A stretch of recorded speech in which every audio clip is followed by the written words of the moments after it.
আজকের আলোচনার বিষয়টি হচ্ছে রমজান মাসে আমাদের করণীয়টা কি এবং বর্জনীয়টা কি। রমজান, সিয়াম এবং কোরআন। রমজান মাসে স্পেশালি আমাদের কি কি কাজ করা প্রয়োজন, কি আমল কিভাবে আমরা প্ল্যান করব। একটি পরীক্ষার জন্য যেমন প্রস্তুতির প্রয়োজন রয়েছে, ঠিক তেমনি 12 মাসের মধ্যে শ্রেষ্ঠ মাস হচ্ছে রমজান মাস, ঠিক কিনা? এই রমজান মাসে আমরা কেমন ভাবে প্রস্তুতি নিব, রমজান মাসে আমরা কি কি আমল করব, কেমন ভাবে করব। তবে রমজান মাসের প্রস্তুতি যদি বলতে যাই, তাহলে রমজান মাসের আগেই আমাদেরকে প্রস্তুতি নিতে হবে আমরা কি কি করব। আমার রমজানের প্রস্তুতি বিশ্বনবী রমজানের আগের মাসে শাবান মাসে নিয়েছেন। বিশ্বনবী বলেছেন, তার জীবনী থেকে দেখা যায় এই শাবান মাসে বিশ্বনবী কোন মাসে, শাবানের মাসে কোন বছরে দেখা গিয়েছে রমজানের পরে সবচেয়ে বেশি সিয়াম পালন করতেন যেই মাস, সেই মাস হচ্ছে শাবান মাস। কোন মাস? 15 থেকে তারও বেশি বিশ্বনবী প্রায় সারা মাসে সিয়াম পালন করেছেন প্রস্তুতি স্বরূপ। তাহলে আমরা কি প্রস্তুতি নিচ্ছি? আমরা প্রস্তুতির 1 নাম্বার হচ্ছে, আমরা যখন তাহাজ্জুদের সময় উঠি সাহরি করার জন্য উঠব, তখন আমাদের 1 নাম্বার কাজ হচ্ছে একটু সময়টা বেশি করে নিয়ে করব। গত বছরে যেমন বলেছিলাম, একটু অন্য সময় যেমন করে সময়টা নিতেন তার চেয়ে একটু সময় হলে বেশি নিয়ে আমরা উঠবো। 10 মিনিট 15 মিনিট একটু সময় বেশি নেবেন। এই সময়টি আমরা যখন ওযু করব, ওযু করার পরে আমাদের সর্বপ্রথম কাজ হচ্ছে 2 রাকাত আমরা তাহাজ্জুদের সালাত পড়ব। 2 রাকাত পড়েন, 4 রাকাত পড়েন। এখন এইখানে রাকাত সম্পর্কে যদি বলতে চান, রাকাতের মূল বিষয় নয়, মূল বিষয় হচ্ছে আমাদের ধীর স্থিরতা। আপনি কতটুকু সময় এই রাত্রি বেলায়, কিয়ামুল লাইল রাত্রি বেলায় আপনি আল্লাহর জন্য সময় দিলেন। তাহলে উঠবেন, উঠার পরে 2 রাকাত হোক 4 রাকাত যাই পড়েন, আমরা সাহরি করার পূর্বে এইটা করে নিব। তাহলে তাহাজ্জুদের সালাত যেটা হচ্ছে আল্লাহর রাসূলের উপর, আল্লাহ তাআলার হাবিবের উপর যেটা ফরজ হয়ে যেত, এই আমলটা বিশ্বনবীর কারণে এত পছন্দনীয় আমল ছিল তাহাজ্জুদের এই সালাত। আমরা চেষ্টা করব একটু সময় নিয়ে ওঠার জন্য। আমার ভাইরা, তাহলে 1 নম্বর কাজ হচ্ছে আমরা সকালে যখন সারি করতে উঠবো, তখন আমরা সর্বপ্রথম করব কি, খানা খাওয়ার পূর্বে আমরা 2 রাকাত সালাত পড়ে নিব।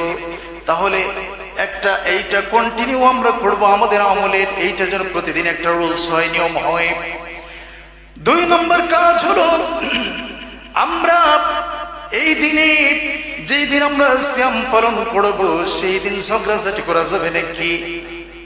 এমন পয়গম্বর আলাইহিস সালাম তাদের এমন ছিল যে সারাদিন কথা বলবে না, এইটাই তাদের সিয়াম। অতিরিক্ত কথা বলা, বাজে কথা বলা, যত কথা কম বলা যায় ততই ভালো, ঠিক কিনা? আমার ভাইরা, 3 নম্বর হলো আমরা চেষ্টা করব আমরা যেন কুরআনুল কারীম আল্লাহ তাআলা এই রমজান মাসে নাযিল করেছেন, কুরআনুল কারীম আমরা তেলাওয়াত করার অভ্যাস করব। চেষ্টা করব একটা সময় বেছে নেবেন যে আমি এই সময়টুকু আল্লাহর কোরআন তেলাওয়াত করব। আমার ভাইরা, আল্লাহ রাসূল বুখারীর বর্ণনা, আল্লাহ রাসূলের মাধ্যমে জানিয়ে দিলেন, বিশ্বনবী বুখারীর বর্ণনা বিশ্বনবী বলেছেন, কুল্লু আমালি আদম লাহু ইল্লা সিয়াম ফাইন্নাহু লি ওয়া আনা আজজি বিহি। আদম সন্তানের সকল কর্ম তার জন্যই, একমাত্র সিয়াম হলো তার বিপরীত। তা শুধু আমার জন্য, আর এর প্রতিদান আমি রব্বুল আলামিন নিজেই দান করব। বলুন সুবহানাল্লাহ। আমরা সালাত পড়ছি, আমরা রোজা করছি, হজ করছি, যাকাত দিচ্ছি, যতগুলো ইবাদত রয়েছে এর ভিতরে সিয়াম হলো অন্যতম একটা ইবাদত। এই জন্য হাদিসে কুদসির ভিতর আল্লাহ পাক রব্বুল আলামিন বিশ্ব নবীর মাধ্যমে জানিয়েছেন সিয়ামটা হচ্ছে আমার জন্য, আর এর প্রতিদান আমি নিজেই হয়ে যাব। বলুন সুবহানাল্লাহ। সেইটা কি? লিসিয়ামি ফারহাতানি يفرح ما إذا أفطر فرح إذا لقي ربه فرح بصومه। সিয়াম যারা পালন করবে তাদের জন্য পুরস্কার হলো দুইটা। একটা হচ্ছে যখন সে ইফতারি করবে, যখন সে ইফতার করে তখন সে তার ইফতারির জন্য আনন্দিত হয়। আমরা যখন ইফতারি করতে যাই আনন্দ লাগে না? সারাদিন না খেয়ে থাকি, এরপরে যখন ইফতারি করতে যাই তখন আনন্দ লাগে।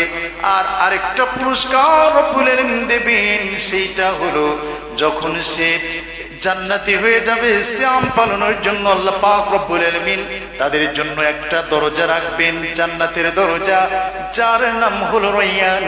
যারা সিয়াম পালন করবে, এই সিয়াম পালন করার কারণে এই দরজা দিয়ে এই লোকটা জান্নাতে যাবে।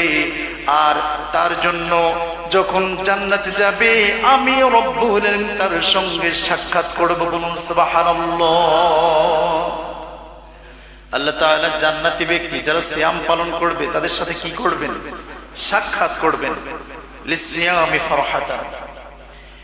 আবার ইবনে খুযাইমা এর ভেতর বিশ্ব নবী বলেছেন আসসিয়ামু জান্নাতান মিনান নারি কাল জান্নাতি আহাদিকুম মিনাল কিতাল ওয়া সিয়ামুন হাসানুন সালাসাতু আইয়ামিন মিন কুল্লি শাহর।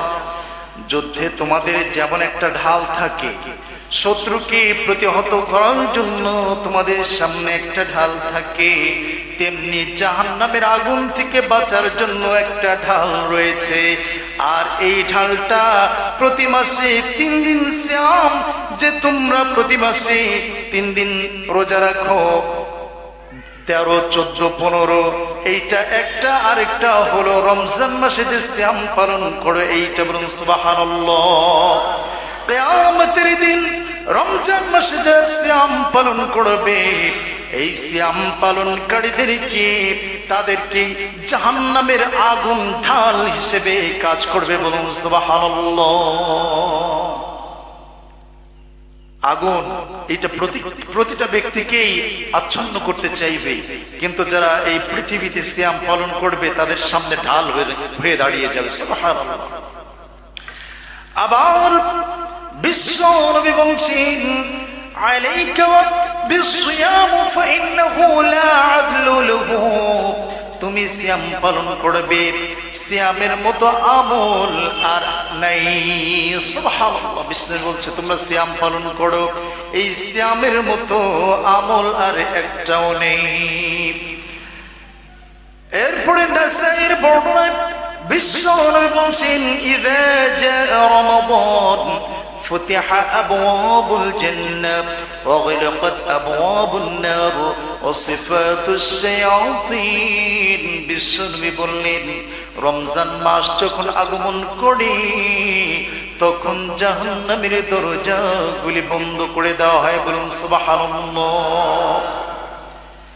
এরপরে বিশ্ব নবী বলছেন জান্নাতের দরজাগুলি খুলে দেওয়া হয়, আর শয়তানকে শৃঙ্খলাবদ্ধ জিঞ্জির দিয়ে শৃঙ্খলাবদ্ধ করে দেওয়া হয়। বলুন সুবহানাল্লাহ। শয়তান শয়তানি করে, এই শয়তানকেও বন্দী করে দেওয়া হয়।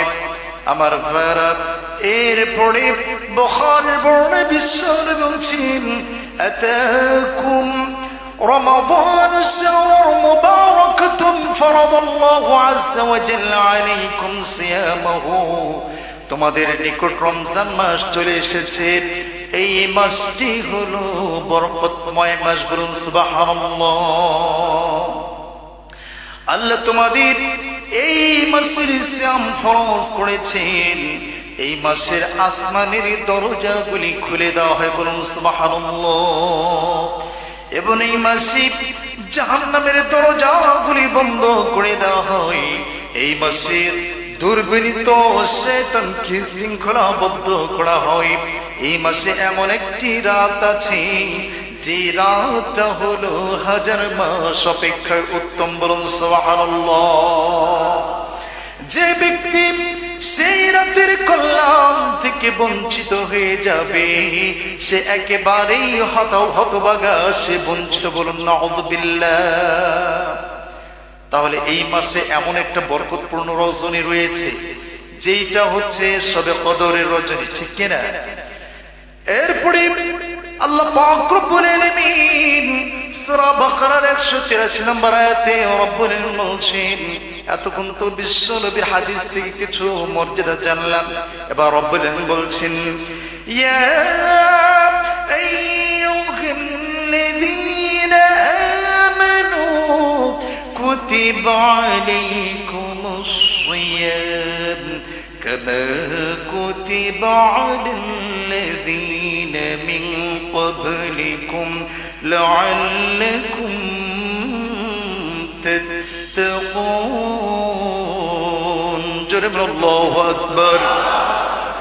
আল্লাহ রাব্বুল আলামিন বলছেন, হে ঈমানদারগণ, তোমাদের উপর সিয়াম ফরজ করা হয়েছে যে রূপভাবে পূর্ববর্তীদের উপর সিয়াম ফরজ ছিল।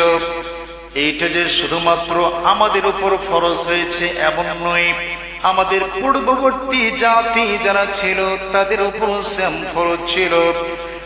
আর এই জন্য তাও ফরজ করা হয়েছে লাআল্লাকুম তাত্তাকুন, যেন তোমরা আল্লাহওয়ালা হতে পারো, আল্লাহর ওলি হতে পারো, যেন তোমরা তাকওয়া অর্জন করতে পারো। বলুন সুবহানাল্লাহ। এই মাসটা আল্লাহ দিলেন আল্লাহর বন্ধু হওয়ার জন্য। কি হওয়ার জন্য? আমরা যেন আল্লাহর বন্ধু হতে পারি, আমরা যেন তাকওয়া অবলম্বন করতে পারি। আমার ভাইরা, এরপরে সূরা বাকারার 85 নম্বর আয়াতের ভেতর রব্বুল আলামিন বলছেন, শাহরু রমাদানাল্লাযী উনজিলা ফীহিল কুরআন হুদাল লিন্নাস ওয়া বাইয়িনাতিন মিনাল হুদা ওয়াল ফুরকান।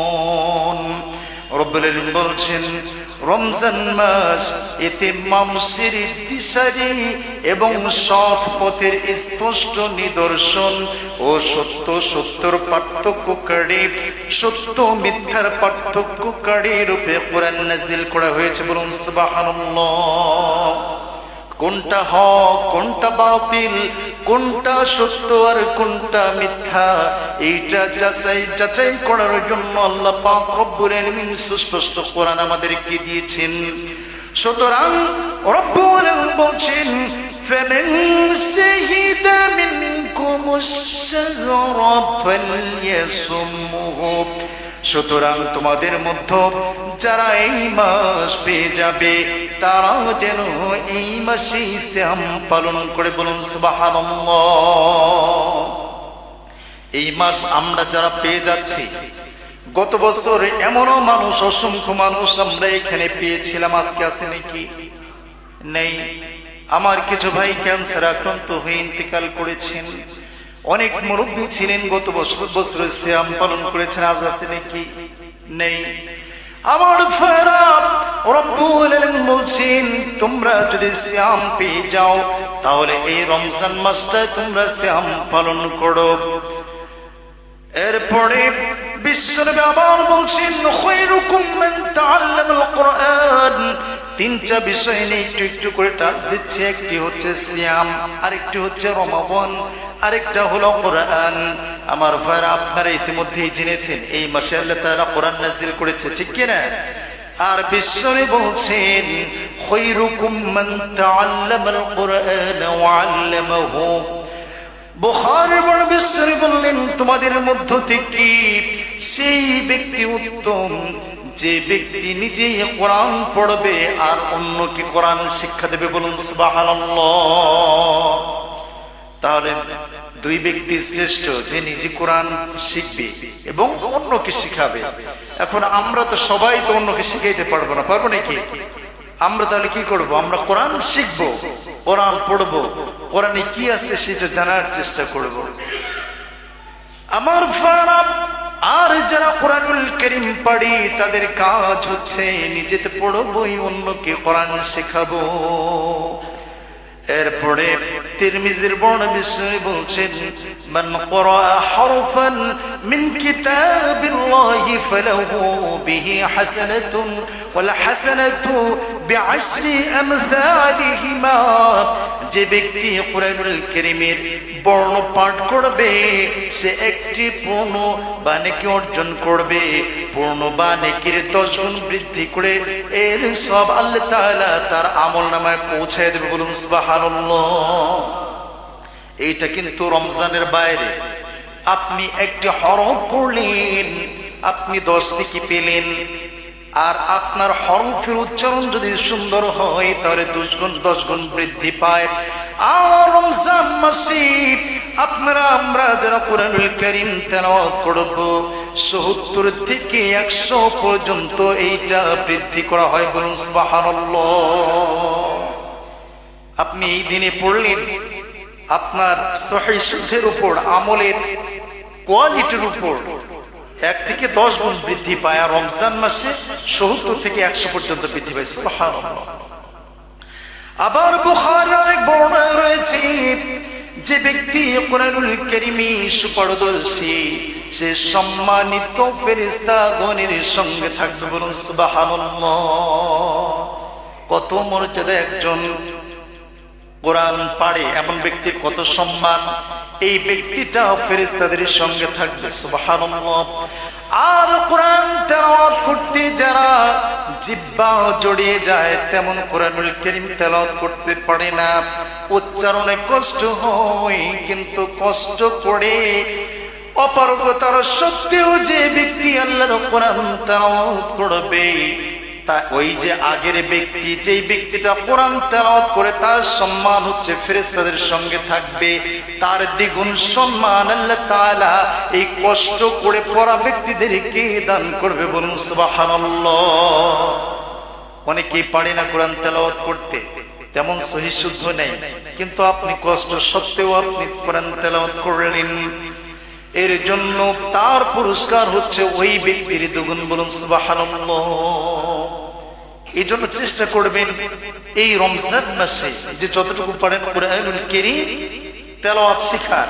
আর যারা পড়েন নিয়মিত কোরআনুল কারীম আমরা তেলাওয়াত করব ইনশাআল্লাহ। এরপরে বিশ্বনবী বলছেন, ইকরাউল কুরআন ফাইন্নাহু ইয়াতি ইয়াউমাল কিয়ামাতি শাফাআতান লা সাহাবিহি। যে ব্যক্তি কোরআনুল কারীম এই দুনিয়ায় পাঠ করবে, কোরআনুল কারীম কিয়ামতের দিন তার সঙ্গের সাথে হবে। আর যখন আমাকে আপনি কবরে রাখা হবে, কোরআনুল কারীম সুপারিশকারী হিসেবে আমাদের সামনে দাঁড়িয়ে যাবে। বলুন সুবহানাল্লাহ। তাহলে এই কোরআনটা হচ্ছে সুপারিশকারী কিতাব। সুবহানাল্লাহ বলবেন না? এই জন্য কোরআনুল কারীম পাঠ করব কম না বেশি? অন্য মাসের চেয়ে কম না বেশি? তাহলে সুপারিশ করবে কোরআন আমাদের জন্য নিজেই। সুবহানাল্লাহ। আবার বিশ্বনবী বলছেন, আস-সিয়ামুল কুরআনু ইয়াশফা'ু লিল 'আবদি ইয়াওমাল সিয়াম রাব্বি ইন্নী মানা'তুহু সিত'আম ওয়াস-শারাব। রোজা ও কোরআন বান্দার জন্য সুপারিশ করবে। জোরে বলুন সুবহানাল্লাহ। রোজাও আমাদের জন্য সুপারিশ করবে, আবার কোরআনও আমাদের জন্য সুপারিশ করবে। রোজা কেমন করে সুপারিশ করবে? রোজা বলবি, এই লোকটা রব্বুল আলামিন আপনার ভয়ে পৃথিবীর সবাইকে চোখ ফাঁকি দেয়া ঘরের ভিতরে ইচ্ছে করলে খাইতে পারত, পান করতে পারত, কিন্তু অন্য কাউকে দেখানোর জন্য সে সিয়াম পালন করে নাই। আপনাকে ভয় করে সিয়াম পালন করেছে। রব্বুল আলামিন এই লোকটারে আমি জাহান্নামে নিয়ে যেতে দেব না। বলুন সুবহানাল্লাহ। আর কোরআনুল কারীম সুপারিশ করবি কুরআনুল কারীম বলবে, হে রব, আমি কোরআন রাত্রে বেলায় যখন সে রাত চলে আসতো, এই রাত্রে বেলায় তারা দাঁড়িয়ে দাঁড়িয়ে কিয়ামুল লাইল করত, আর আমি কোরআনুল কারীম তারা তেলাওয়াত করত। বলুন সুবহানাল্লাহ। আমরা রাত্রে বেলা কোরআন তেলাওয়াত করি কি করি না? নামাজ করি না? যখন তারাবির সালাত পড়ি তখন পড়ি না? এইটাও কিয়ামুল লাইল, তারাবির সালাত। আবার যখন তাহাজ্জুদের সময় উঠে যাব তখনও এই আমল আছে না নেই? আমার ভাইরা, তাহলে স্পেশালি যারা পড়ে আসলেন অবশ্যই চেষ্টা করবেন, চেষ্টা আমাদেরকে যেহেতু উঠতেই হয়, একটু সময় করে নিয়ে আসবেন, তাহাজ্জুদের সালাত পড়বেন। বলেন আমিন। আল্লাহ তাআলা যেন এই আমল করে তৌফিক দেন। আমার ভাইরা, আবার আল্লাহ পাক রব্বুল আলামিন বলছেন, কিতাবুন আনজালনাহু ইলাইকা মুবারাকুন লিয়াদাব্বারু আয়াতিহি ওয়া লিয়াতাযাক্কারু উলুল বাব। এক বরকতময় কল্যাণময় গ্রন্থ আমি আপনার প্রতি অবতীর্ণ করেছি, যেন তারা এর আয়াত সমূহ অনুধাবন করে এবং বোধ শক্তি সম্পূর্ণ ব্যক্তিদেরকে আল্লাহ তাআলা এই কোরআনটা উপদেশ স্বরূপ দিয়েছেন। বলুন সুবহানাল্লাহ। আল্লাহ দেখলেন কি বললেন, এই কোরআনটা পড়লেই হবে না, এই কোরআনটা বুঝতেও হবে। কোরআন শুধু আমরা পড়ে গেলাম, কিন্তু কোরআনে আল্লাহ তাআলা কি বলেছেন এইটা জানলাম না। সওয়াবের জন্য যদি কোরআন আসার প্রয়োজন হতো, এত বড় কোরআন আমাদের দরকার ছিল নাকি? কারণ প্রতি হরফ পড়লেই তো 10 করে নাকি? এত বড় কোরআন প্রয়োজন ছিল না। 30 পারা কোরআন আল্লাহ তাআলা আমাদেরকে এই জন্য দিলেন। কোরআনে কি রয়েছে সেই অনুযায়ী আমাদের জীবন পরিচালনার জন্য কোরআন দিয়েছেন। সুবহানাল্লাহ। আবার আল্লাহ পাক রব্বুল আলামিন বলছেন, আল্লাযীনা আতাইনাকুম কিতাবান ইয়াতলুনাহু হাক্কা তিলাওয়াতিহি আউলাইকা ইউমিনুনা বিহি। যাদেরকে আমি কিতাব প্রদান করেছি তারা তা হক ভাবে তেলাওয়াত করবে, তারাই এই কিতাব এর উপর যারা ঈমান এনেছে।